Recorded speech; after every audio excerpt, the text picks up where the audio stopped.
Chris, how do estate agents stand out from the crowd?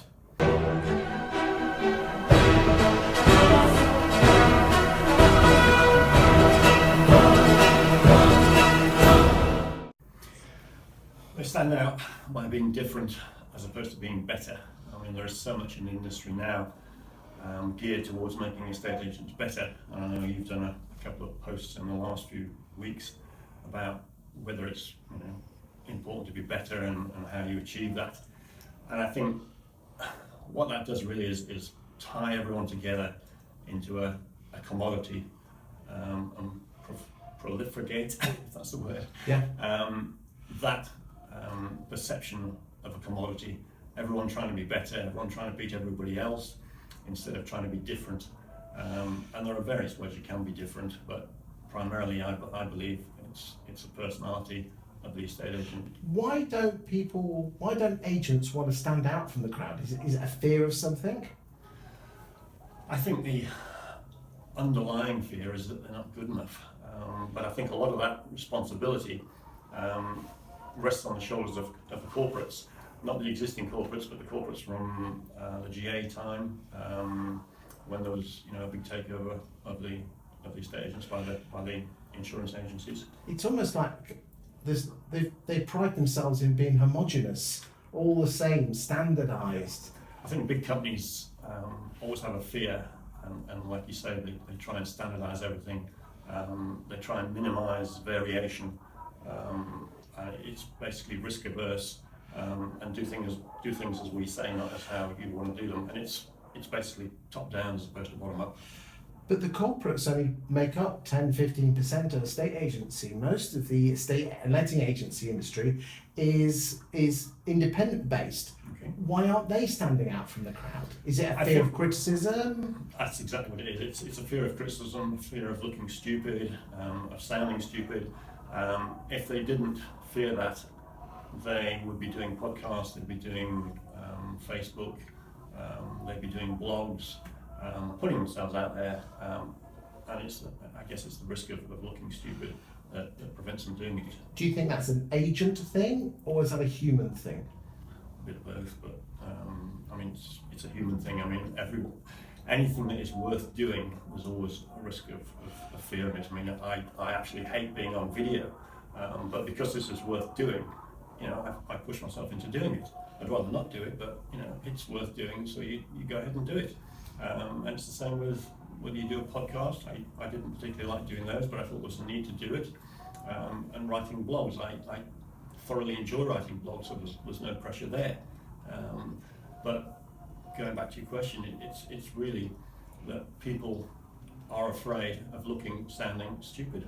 So what can estate agents do to get over that fear? What have you learnt over your years, because you've been in the estate agency game a long time, to try and get over that fear? Well, I think if you look at some of the really successful people that do videos, that do blogs, YouTubes, look at where they are now compared to where they were when they started. I mean, I was listening to a podcast the other day, and Ira Glass, who's the most listened to commentator on podcasts in America. He has about 1 million downloads every episode.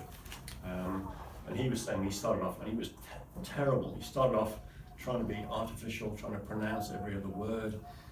7 years later into his podcast, he was still doing that. And it's only sort of 10 years later that he's now getting into the style and the comfort zone that makes him one of the most respected and listened to commentators. So every estate agent is going to start off badly. And I've seen some dreadful YouTube videos on LinkedIn and things like that. Absolutely dreadful. And you think, well, that's a waste of time. I can't be bothered to listen to it. But they've got to start somewhere. And it's like, I used to teach golf, and people are dreadful when they start, and they just get better and better and better with practice. And it's not, the instant gratification culture these days says, okay, if I can't do it straight away, I don't want to do it. But it takes time. It can take five years to get good. One thing that I've learned, because I teach people how to do videos, is set out to be bad, which mirrors exactly what you've said. It's like if you never make mistakes, you never learn. No. And Are you going to get laughed at? Are you going to get criticised? Are you, do you really care about Sally 27 from North Yorkshire if you're an agent in London, Yeah. simply because they make a derogatory comment? Yeah, sure.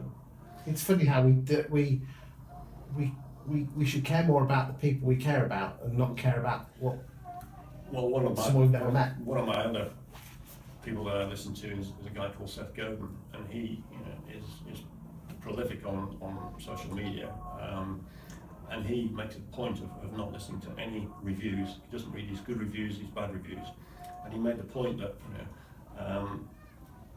people will always criticise what you do, and someone like J.K. Rowling, there are loads more bad comments about her writing than anything about Seth Godin. That doesn't make her a better or a worse writer.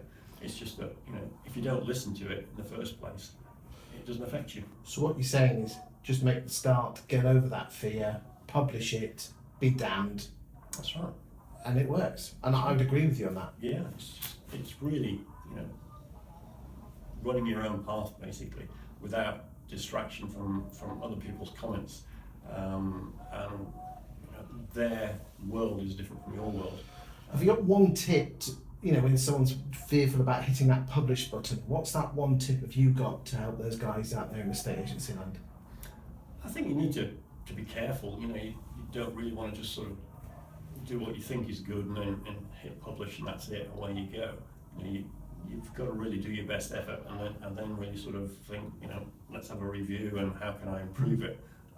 Not to the extent that it gets, mind-numbingly long, but the naturalness, if you like, of something that is supposedly bad is far preferable to a scripted, pitch. It's interesting. I have a number of clients. Some of them have actually done like 30, 40, 50 videos but never published them. And all I'm saying is just hit the word publish, and if you're comparing yourself against someone who's been doing it for 6 or 12 months and you look at them and say, well, I'm not as good as them, of course you're not as good as them. That's right. But I think you're absolutely right, Chris. Go back to their 6 months in their video feed. I've got clients who were atrocious, Yeah. but at least they hit the publish button. Absolutely. Yeah. Interesting. Maybe we could talk about this in more detail in a further video. Sure. Lovely, Absolutely. thanks, Chris. Cheers.